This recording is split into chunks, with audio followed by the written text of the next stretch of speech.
Next, I'd like to invite Dr. G.A. Somaratne, Associate Professor of our Center, to give his presentation. His topic is Conjoining Scientific Knowledge and Dhamma Knowledge for Creating an Authentic Person. So, Dr. Somaratne, please.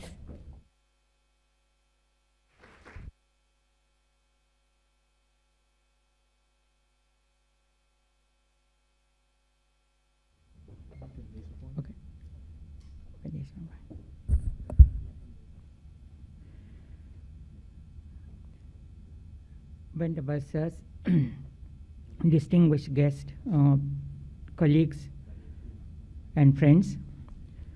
So I have a little bit a misleading topic because my topic and what I am going to present are a little bit different because I am presenting part of my discussion.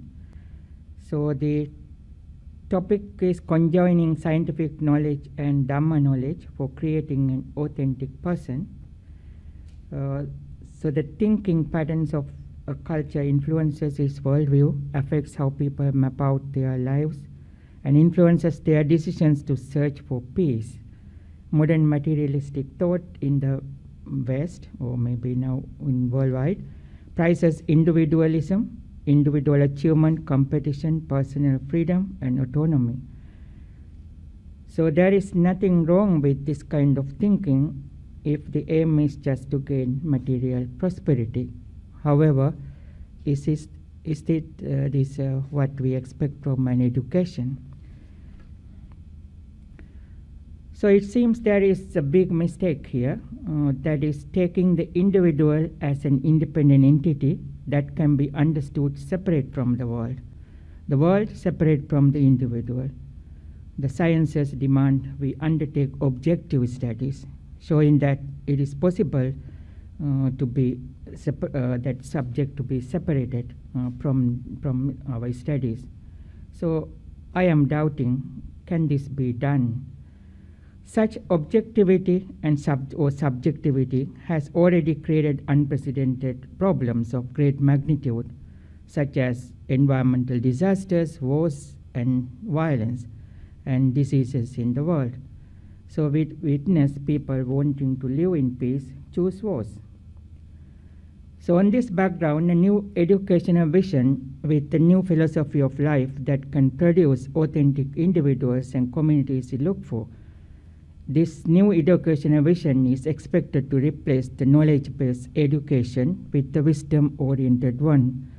In this regard, my presentation's aim is to examine the early Buddhist canonical text to find some insights that may contribute to such an endeavor. So we have already actually got many inspirations and for such a proposal. So my presentation proposes one key objective for a wisdom-oriented education, that is developing right view, as Ernest also earlier mentioned, to understand the truth that life is always in mutual dependency with the world. So wherever a being is, there is the world, and wherever world, there is life. And who is life is who is a conceiver of the world. So there cannot be pure being. One always depends and affects a world. The world depends and affects the individual. The nature of the world depends on the individual. A change in the individual changes the world. So the nature of the individual shapes the nature of the world. And if one is with conceit, I am, as Buddhism point out, subjectivity, the world is appropriated as my world. So life and world appear together, and they disappear together too. So the education should help transforming the way we perceive life or world. In Buddhism, actually, life and world are synonymous for both. The Buddhist term is loka. So it should help bringing a total transformation of personality from its self-centeredness to selflessness. So the Buddha says one can experience pleasure and pain or feeling without subjectivity or without a conception of an I am or self. For feeling is the result of a natural process that arises and ceases without an agent or soul. So I will show it later. So moreover, feeling is not something created by a single cause and that occurs accidentally. It is configured by many factors. However, by bringing subjectivity to the process, we perceive and experience the world as a duality, self and world, subject and object. The subject becomes I or self, and the world becomes my world. Once we perceive the world as my world, we also perceive it not belong to others. So this creates a competition among us. This is in some ways what knowledge-based education that promotes individualism and materialism has done to us. So Buddha prescribes self-renunciation in the first place. Renunciation cannot be learned. It must grow like the dawn. The renunciation begins when one learns to distinguish between the value a thing has because of one wants it and the value it has apart from one's desire. So this means that value of a thing is regulated by one's desire for it. If one wants to know its real value, one must give up one's desire for it. But then it will be seen at once that it has lost all value. So if you don't have the desire for something, and that thing actually is not valuable. So to be carefree, that means desire-free, but not to be careless, is the secret of happiness. This freedom from care is the result of self-renunciation. When pleasures vanish of their own accord, they end in keen anguish of the mind. However, when pleasure is relinquished by one's own will, they produce infinite happiness proceeding from tranquility. So with every perception, we convert sensory data into conceptual knowledge and become a victim of that knowledge. So as the Buddha pointed out in this Madhupindika Sutta of the Majjhima Nikaya, so the first is actually until feeling, it is a natural process. As it says, depending upon the eye and the visual object arises eye consciousness. The coming together of the three is contact. Depending upon contact arises feeling. So this is very much natural process. There is no agent here. There is no I here. So then what will happen is producing theories of the world with the subjectivity and calling it our objective knowledge. So that is what we are mostly doing. So what one feels, that one perceives. So here somewhat induction. And what one perceives subjectively, that one thinks about. Here when forming theories, it's some sort of a deduction. So what one thinks about, one mentally proliferates, creating a conceptual knowledge. So afterwards, as you see, now until this point, so that natural process we convert into a subjective knowledge or conceptual knowledge, and then the person who has that knowledge, he become a victim of that knowledge. So becoming a victim of the theories, we live a mechanical life, unsatisfied. So as this text point out, with what one has mentally proliferated, a person is assailed by obsessed views and thoughts regarding visual objects cognizable by the eye, belonging to the past, the future, and the present. So this actually works with all other senses as well. So the problem here is that subjectivity come into play in our sensory experience. So in the first discourse of the Majjhima Nikaya, middle end discourses, the what we call Mula Pariyaya Sutta, so the mundane person's perception and the enlightened person's perception is presented. So there is a distinction here. So however, initial perception is the same. So mundane person perceives something X, and enlightened person also perceives X. So, but afterwards there is a big difference. So the mundane person perceives X as X. However, enlightened person directly knows X. Okay, so that is the big difference here. And mundane person, having perceived X as X, he conceives X. So he brings in a subtle conceit I into it, and he conceives in X and from X, and he conceives X is for me. So the experience is now, he make it as something for me. So it's for me, my experience. But the enlightened person, he does not conceive X, in X, from X, X is mine. So those things are not there, because conceit I is not there in the enlightened person's experiential structure.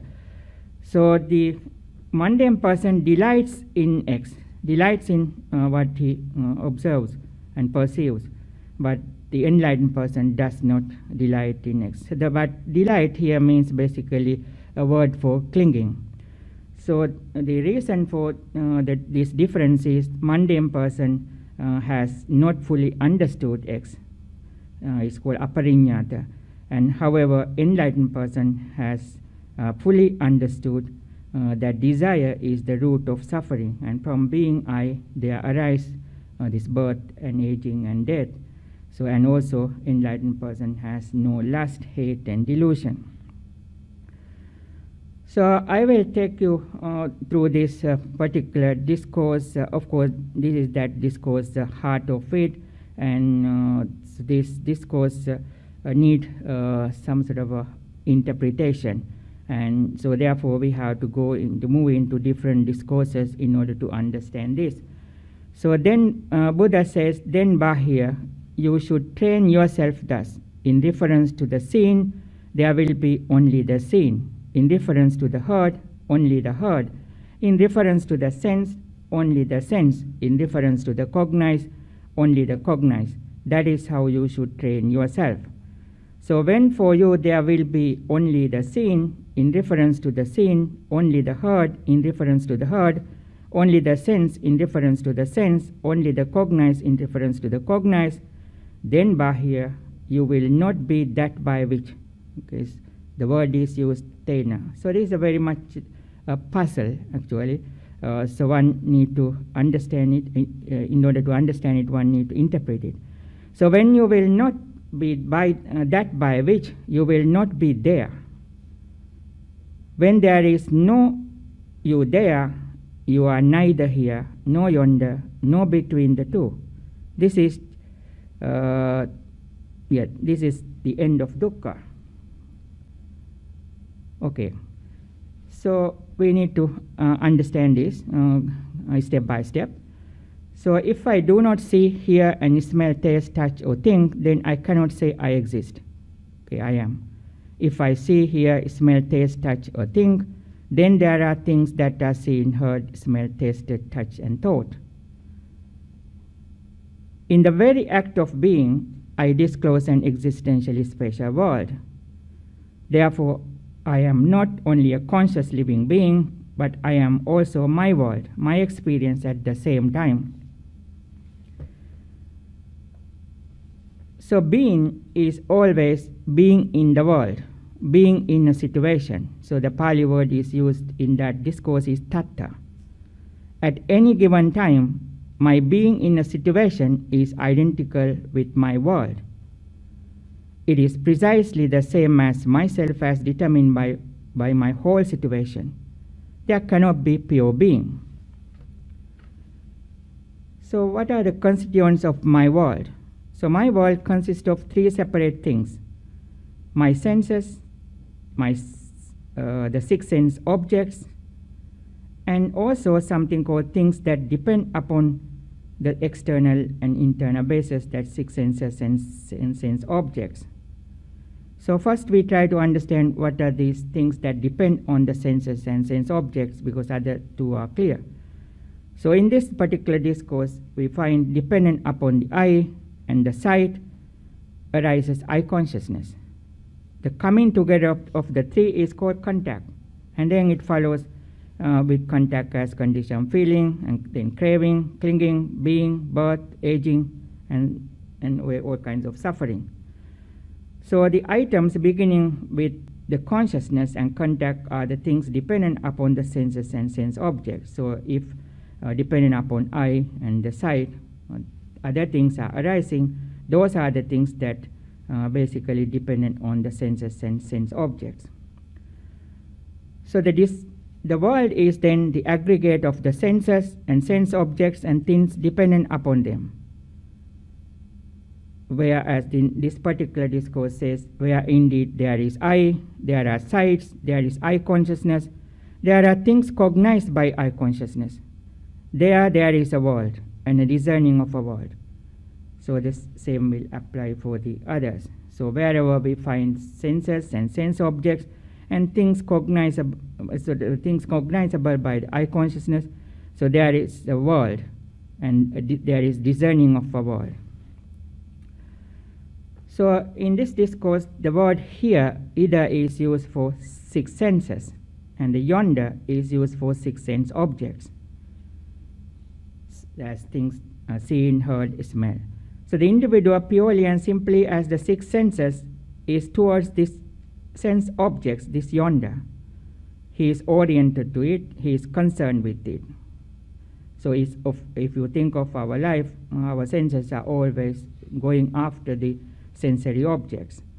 So the six senses or internal bases are surrounded by the yonder, that means the six sense objects or external bases. And what is meant by between the two, now you already understand. So the world in that place or in that situation or there, so all means basically a reference to the world. The sum total of the senses and the sense objects and all other things that depend on the senses and sense objects are what we call the world. For there to be senses and sense objects and all other things, contact, feeling, etc., there must be a there. That means there must be a world for them to be in. To say there are six senses and six sense objects and those things that are dependent upon them, I must be aware of a world in which they can be. So if I exist, then I am conscious. If I am conscious, then I am conscious of the senses, sense objects, and those things that depend upon them. That means basically I am conscious of a world. If I exist, there is a world for me. Wherever consciousness springs up, a world also arises, simply because consciousness is always being conscious of the senses, sense objects, and things depend on them. So this is our bondage to the world. Wherever I am born, the world is also born.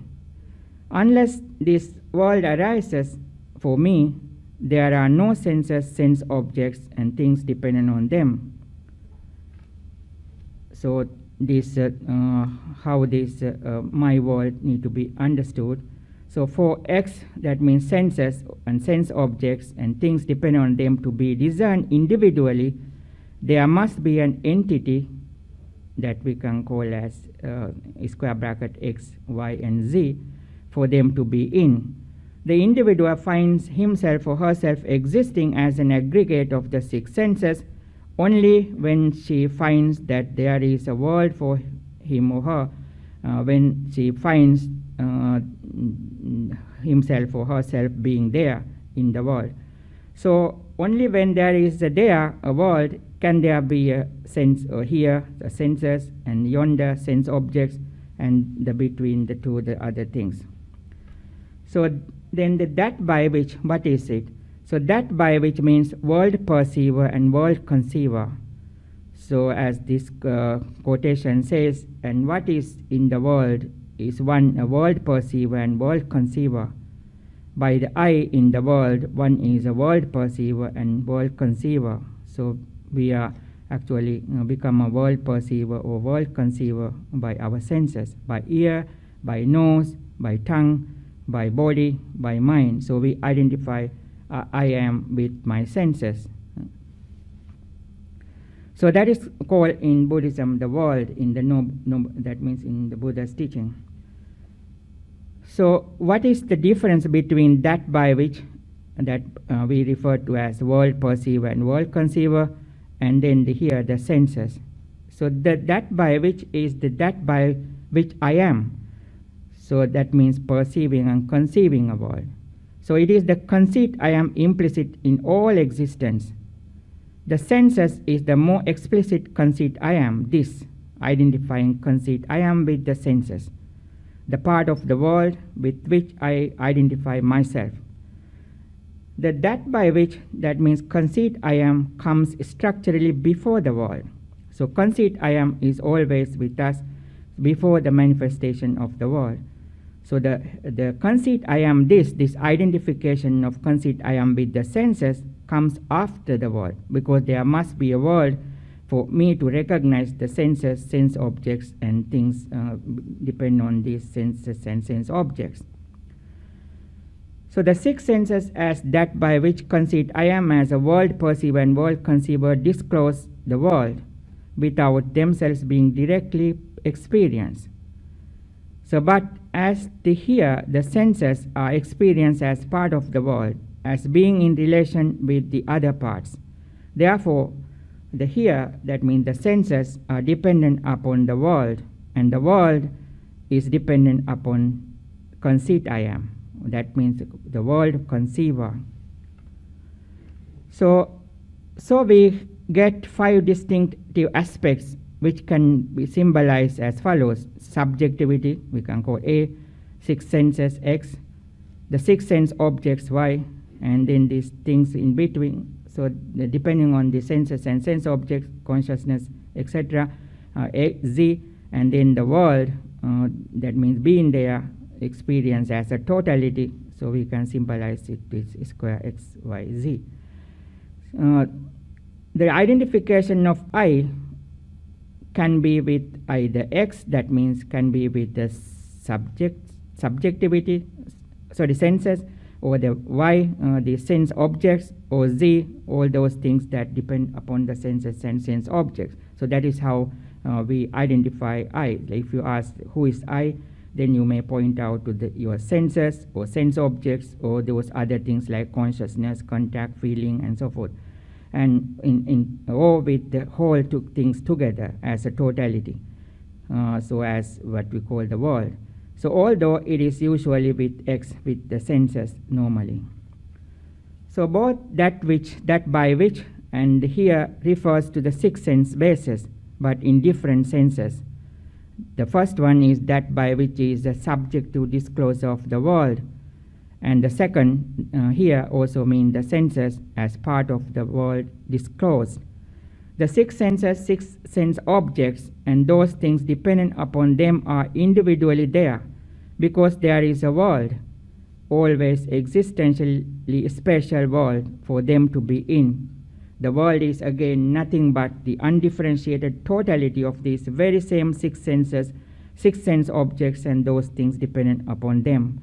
So there is a world to be in because there are six senses by which the world is disclosed. So now you can, I hope that you understand that what we mean by world and the individual. So can you separate them, because they are really in interconnected interdependence and in some sort of a totality, it's parts of a totality. So there is here senses and yonder sense objects, and between the two consciousness, contact, feeling, etc., only because there is that by which conceit I am there in that place, or that means in the world. So since there is conceit I am in the world, so therefore there are senses, sense objects, and things dependent on them, other things dependent on them. So this there, or in that place, or this world is there only because there is that by which conceit I am there in that place or world. So the world is there only because there is conceit I am in the world. Okay. So dukkha is not there only when in the scene there is just the scene, in the hurt just the hurt, and so on for all the sense objects. This is because in that situation, in that world, I shall not be that conceit I am. I shall not be in the world.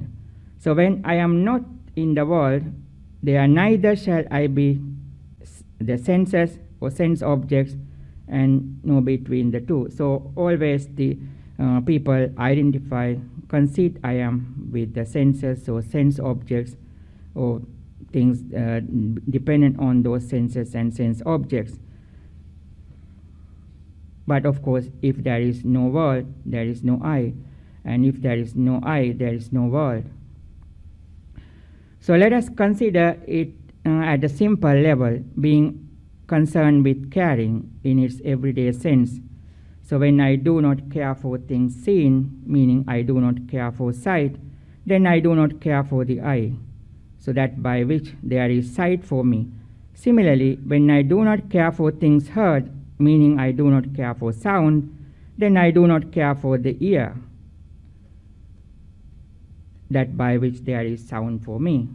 And so, taking into account all the 6 pairs of senses and their objects, the position come to be that when I do not care for the sense or sensory objects, then I do not care for the senses. So why we are caring for the senses? Because we care for the sensory objects. So when I do not care for the 6 senses, then I do not care for being in a situation or being in the world, in that place. So in fact, then I would not care for being in any situation, for being in any place or any world, since we are basically caring for being in the world. So being in a situation, so that's basically why we want to be in a world, be in a situation, because we care for senses. And then also we care for sensory objects. And that means, again, I do not then care for the 6 senses, nor the 6 sense objects, nor for the things dependent on them, whatever they may be at any time. In short, I do not care for anything at all. So when in the seeing there is just the seeing, in the heard just the heard, etc., then and the senses and sense objects are no longer conceived as I, mine and self. There is no longer the conception of subjectivity whatsoever. Then there is no longer any suffering. For when the seen, heard, etc. are no longer conceived as I, mine and self, then the 6 senses are no longer conceived as I, mine and self. When the 6 senses are no longer conceived as I, mine and self, then the world is no longer conceived as I, mine and self. When the world is no longer conceived as I, mine and self, then neither the 6 senses nor the 6 sense objects and the things dependent upon them are no longer conceived as I, mine and self. So in the seen there is just the seeing, in the heard just the heard, and so on for all sense objects. Only when the seen, heard, etc. are no longer seeing, heard as mine, and this is mine, or I am, this is I am I, or this is myself, when there is no longer connection with the conceit I am, and therefore even when in connection with the senses, there is no longer the conceit I am by which I am the conceiver of the world, then there is no longer any being. So what does when Buddha says to the Bahya as, when Bahya you will not be that by which mean? So when you will no longer consider yourself as the conceiver and the perceiver of the world, and not conceive your senses as I, or when you in identifying yourself with the experience will not think these 6 senses am I, or again when you will not consider these 6 senses as myself, then similarly, what does when Bahya you will not be there mean? So when whatever world there is for you at any time, you will not conceive that world as my world. And when you will not think that I is in that world, so this is basically going to be the end of dukkha. So the world is actually divided between idealism and materialism. So Buddha identifies all idealisms as painful, ignoble, and leading to no good, because of their being intent upon self-mortification. Buddha says idealism has but one reality, that of a thinking self, and it strives for but one end, the liberation of the thinking self. He sees addiction to self-mortification and practical side of idealistic speculations. All materialists see only one origin, matter, and strive only for one end, material well-being. For the Buddha, increase of comfort leads only to desire for still more. So, and the desire for more leads and will always lead to conflict and conquest. And he condemns materialism as despicable, vulgar, ordinary, and base, and leading to no good. So the Buddha teaches sort of we can say middle way, and then for him eternalism or idealism and annihilationism both are actually self-views. So both are really promoting self. So both, as we started with, the Buddha basically wants us to abandon the self, and so self-abandonment is, or real self-renunciation should be the goal. So both eternalists and the annihilationists are soul theorists, and as the Buddha teaches, one craves for continuity of this present mode of life when life is pleasurable, and clings to belief in eternalism. And also one craves for the discontinuity of this present mode of life when life is unpleasurable, and clings to a belief in annihilationism. So the ultimate reality of the phenomena in the world is neither one or many or but none. So for example, idealists may want to say that the ultimate reality is one, like a self or God, but materialists may say many, but Buddha says none. So the chief phenomenon around which all others are centered is the I or self, and I or self is ultimately unreal. So Buddha uses various metaphors like frescoes, bubble, mirage, and dream to convey that the personality lacks a permanence and also a sense of security, and also a soul. So they depreciate any genuine satisfying value in the pride of life and lust of the world. So the primary religious questions like whence I am I, or whither I do go, what happens to me after death, how do I know myself, how does this world enter into my consciousness, all these questions have one great fallacy, that of begging the question. The Buddha says that there should be another question prior to all these inquiries: is there anything at all which deserves the designation I? This question cannot be solved by argument or mere logic, for in logic one has to presuppose the reality of a thinking subject as standing outside the process of thinking as a witness or judge. Actuality could be understood not by argument but by analysis, so by right understanding and reflection. So as the Buddha says, both idealism and materialism converge. Self is their beginning and satisfaction is their end. He formulates middle way by avoiding both. So our education or knowledge-based education is basically based on idealism and materialism. So it is basically teaching us to promote ourselves. So, but Buddha teaches the middle way, so avoiding both idealism and materialism. So middle way is the way of knowledge and wisdom. So I will conclude with this part. The view that though the thought and actions change, the thinker and the doer remain the same is a delusion. For it is exactly by thought that we change our minds, and by actions that we change our lives. Actions cannot exist apart from the doer, and cannot exist freely as such. If the action changes, the actor must change at the same instant.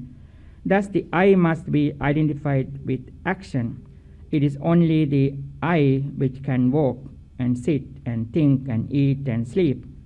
But that I is not a permanent and unchanging entity.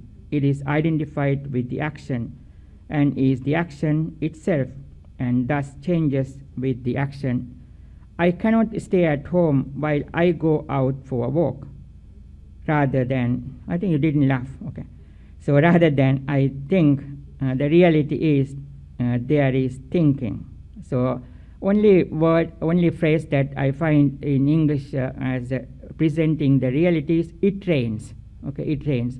All others are I. I. So Buddhism basically says there is thinking. So in the wisdom-based education, as I pointed out at the beginning, so this self-abandonment should be the one of the criteria, one of the objective, not the self-promotion. So the so self-promotion leads to various kinds of competitions and also conflicts. And so in the world we have enough problems now. And so therefore sort of all the wisdom-based education's aim should be self-abandonment. For that, actually, Buddha is providing us a very good theoretical foundation, understanding ourselves, understanding who his human being is, and what is our world, and all this basically a great wisdom for us to maybe add to our whatever the proposal that we are making for wisdom-based, wisdom-oriented education. Okay, thank you very much. Okay.